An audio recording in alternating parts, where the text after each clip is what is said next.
What is going on, guys? This is Kai. We're back with another video. Today this video is about Flundereeze 101.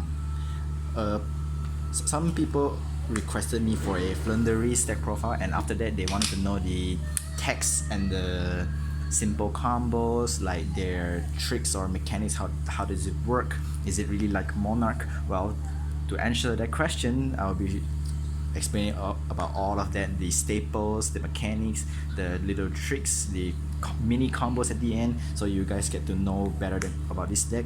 And of course, this is a very affordable deck. It's like within 100 ringgits. It's like about, I think in TCG, if this deck doesn't have too many secret rares, the same rarity as us, it will be like maximum $50, I believe. But I don't know, maybe Konami will want to say otherwise. So without further ado, let's get into the mechanics. First of all, I'm going to be explaining the small monsters. That will be Token, Robina, Stritch, and Eaglet. For Flundereeze small monsters, they have the similar effects when they are normal summoned. They can activate their certain effects, and after it resolves, you can normal summon again at level 4 or lower. I'm sorry, you can normal summon again a Wing Beast monster, which is at the same timing. So once you, let's say you on summon the effects, after resolve, you just straight normal summon. It doesn't start a new chain. It just goes on as long as it resolves. And the second effect is when this face-up card is left the field, they are banished instead. So if your opponents destroy you by effects or battle destroys, they will send to the banish zone regardlessly. So even if you tribute summon or you tribute it or whatever, they still have to banish from the field. And if it's face down, it doesn't banish. So if in face down your opponent destroy it or you tribute summon it, they send to the graveyard instead because they are not face up. And the third effect is if these are on your banish zone, and if you normal summon a Wing Beast monster, you can trigger this effect. If you do, you can add this card back to your hand. So if this card is in your banish zone, let's say if you normal summon, you can chain link 1, chain link 2, and if somehow you're on your summon, your opponent solemns it negates your summons. This doesn't get to triggers because it doesn't summon successfully when it's on the banish zone. So in this case, when you normal summon, you get solemn, like Solemn Judgment or even Solemn Warning or Lagia. You get sent to the graveyard as well because they're not considered face up on the field, so they're still going to send to the graveyard instead of the banish. So keep that in mind. And also all their effects are once per turn, and when it's resolved, you get to go its effects.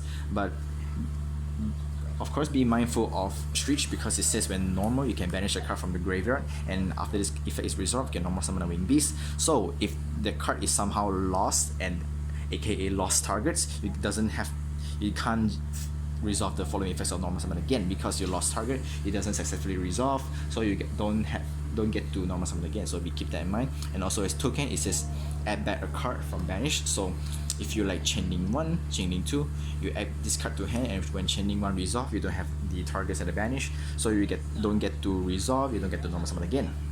So remember that. And that's all for the small monsters. For the monsters you wanted to tribute summon, which is for their archetype, is one Flundereeze Penguin. Its effects is when this card is normal summon or tribute summon, you can add one Flundereeze spell trap from deck to your hand, and after this card resolves, you can normal summon a monster again.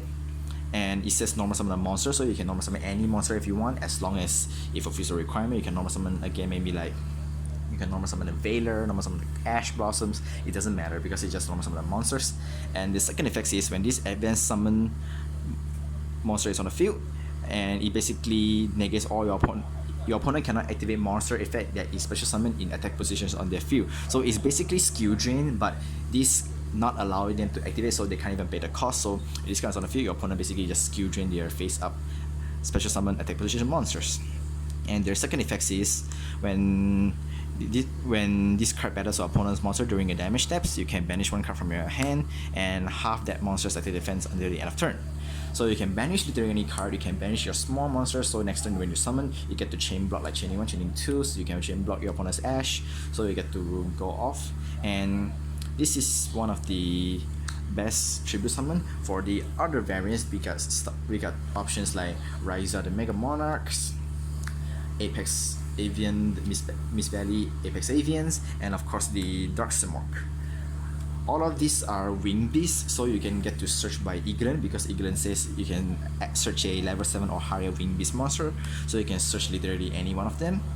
And of course you get to normal summon, of course, the wind barrier statue, because also a wing beast and then also the wind, so it doesn't conflict with any one of these.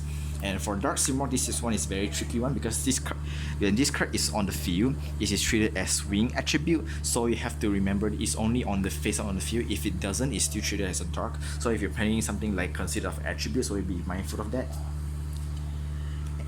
And that's all for the tribute summon fathers. And yeah, these four are the most optimal to tribute summons. This is more literally any matchups. This is for the interruption plays. This is also for the safety negations, since it's bounced back to hand, so you can tribute summon again during the next turn, or the same turn if you have something to allow you to tribute summons. Well, for Dark Simon, this is for back rows, for Eldritch, ethical kind of stuff, since opponent can't set cards, including set monsters, so even by effects. And next would be the spell traps. This are your starters or even next extenders. First off is the field spell. During your main phase, you can review a level 1 Flundereeze monsters, and if you do, you can banish another Flundereeze card with a different name from deck, and you can normal summon that reviewed monsters. So the review part doesn't consider as a cost, so you can activate the chaining one if opponent somehow Ghost Ogre it or Cosmic Cyclone it, so you don't have to review the cards, you can just keep it. And it says banish a different Flundereeze card, so you can banish your spell check if you want it. So as this scenario is, you can activate chaining one if it's okay, and you're gonna resolve banishing one and summon this, and then it triggers effects, chaining one, chaining two, and then you can just go off. Also, its effect says you get to normal summon the reviewed monsters, so which means that during this turn, if you normal summon or before you normal summons, you get the extra normal summon because of this effect, because it's allow you to normal summon that particular monster. So basically, with the field spell, you get to normal summon twice in a turn, as long as you fulfill the conditions, you don't have any after effects or anything, then this is a second normal summon. And for the second effects is, if your opponent normal summons successfully, you can activate this as chaining one. You normal summon a Flundereeze during resolve. So let's say your opponent summon something like invoked, and he get the chaining one, and you get the chaining two for normal summons, and you normal, and after your chaining will resolve, this will be a new chain.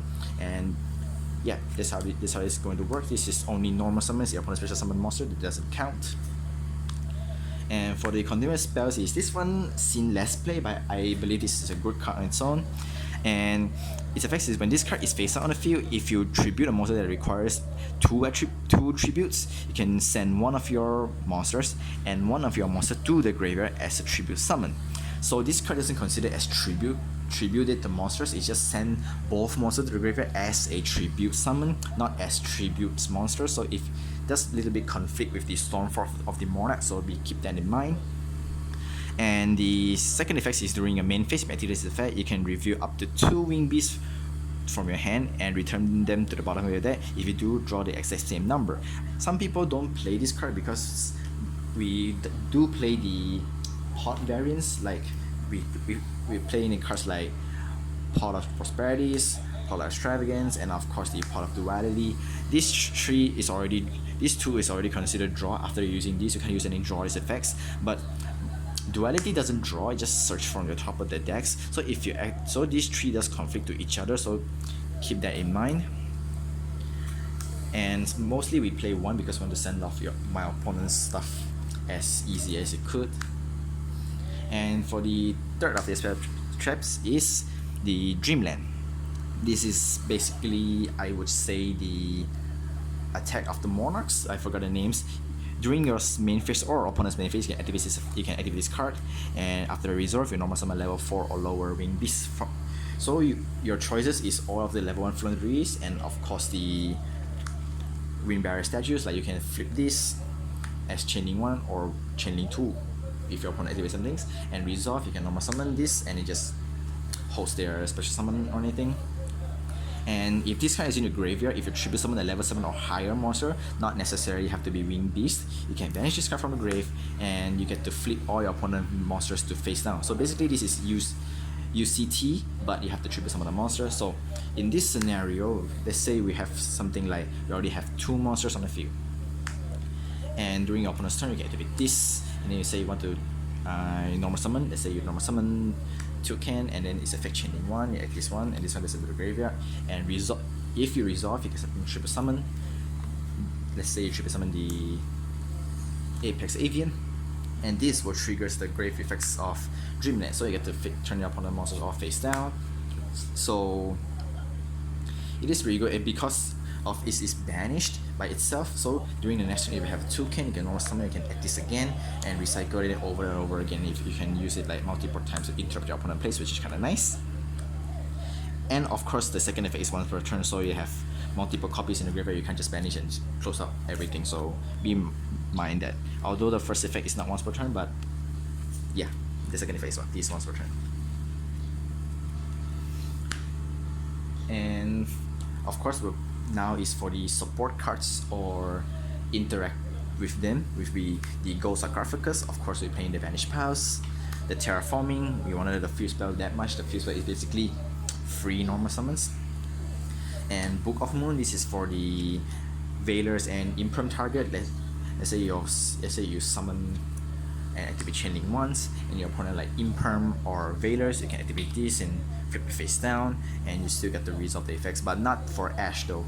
But yeah, we have other options for Ash. So this is for Imperm and Veiler, and also it's interesting during opponent's turn if you set the face down during your first turn, so why not? And for the other options would be Dimension Shifters. As you can see, we don't touch the graveyard except for your spell traps, so this is a high impact hand trap for the decks, and it doesn't affect your deck too much. And since you have the Stretch, if you using its effect, you can summon this and then banish it from the graveyard. So you banish, so if it's in your banish, your graveyard is like empty, so you can use your Shifters again during the next turn. And also if you use Shifters, your opponent can hand trap like Veiler, Maxis, but they can Ash Story, so keep in mind of that. And of course the Harpy Feather Dust Storm, this is the VFD version of Intraps, but it's also only for wing attributes and wing beasts, so do keep that in mind. This is a VFD, so during your opponent's turn you have set this and you have a like wing attribute wing attribute wing beast on the field, and you can activate this. Is just VFDs, and your opponent activate Feather Duster, you can change this and it is still VFDs, but do keep in mind some of them are not win attribute, so especially these two, so do keep in mind of that. And also I would not want to say it is Dimension feature. I would say Macrocosmo, but Macrocosmo does conflict a little bit with your spell traps, like your traps. So if you wanted to use Macrocosmo, it's okay, but I prefer this because I don't want to, because of Macrocosmo I lost my trap. So it's a different choices, depends on how the games go. And for the special text, some people will play, of course, is the Call by the Grave and the Crossout Designator. I believe this will release in the TCG soon, hopefully so. But if you don't have the Crossout, in TCG we only have the one Call by the Grave, so we are much more viable or vulnerable to hand traps. So you can play something like maybe Triple Tactical Talents, you can play like Prohibition, since it doesn't hurt your deck that much. This deck doesn't really play hand traps. The most effective hand trap is this and Ash Blossom. If you play other hand traps, if you use this, you can't use other hand trap anymore, so this is the more valuable choice. And for the support of different cards is Nadir Servant, Ecclesia, and Punishment, the Dogmatika package. Some of you might already thinking, why would I play this engine? Since you demonstration summon from the extra deck, how do you trigger Ecclesia? Well, if you're paying intentions, Penguin say after this card normal summon activate effect resolve, you get to normal summon a monster, so you can normal summon your Ecclesia and search the punishment. It's an extra I would say negate, I would say disruptions. And also for Nadir Servant, if you activate like Gold Sarcophagus or like you can use your Ghost Arc to banish, I would say, like Robina. And then you can activate Nerdeer Servant to send off your extra decks. If you don't have this, you can send anything else like these for the classic Dogmatika place. Otherwise, you will send Shrek, because Shrek says when this card is sent to the graveyard, for each banished beast, winged beast, or beast warriors, you get to search a level of that type from deck to your hand. So you have one, you get to search one. So since all your Flundereeze small monsters are level 1, so you can search literally anything. You can send this, search your Ecclesia, and then since like say you search for, I mean literally anything, I like Stretch, and you can normal banish your Nadir, and then this chaining 2 add to your hand, and you normal summon again, and do your whichever combo loop you want, and then you tribute summons for your Penguin, and you chaining 1, chaining 2, add back whichever you needed, and this is gonna be searching for your traps, and resolve. You can also summon the Ecclesia, you can search for the punishment, and at this moment, if your Robina is still at the banish, you can send another Shurak and you can search on the next turn, or you can send literally anything if you want. You can search Tribigus, the Link 2, I forgot the name. You get to draw 1 and bottom deck 1, which is recycle your hand if you don't want to see too much of your big monsters, which is kind of nice.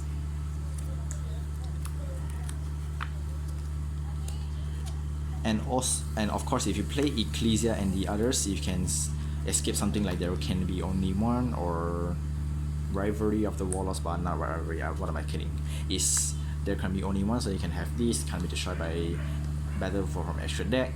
Opponent can activate monsters that is attack position, which is summon, and you have these two, you can like back and forth. Your opponent have to deal with this. If they can deal with this, they have to attack this, and they can banish half their attack points, which is still kind of nice. And of course, for the other variants of stuff you can play, of course, is the Ash Blossoms and the Permanents.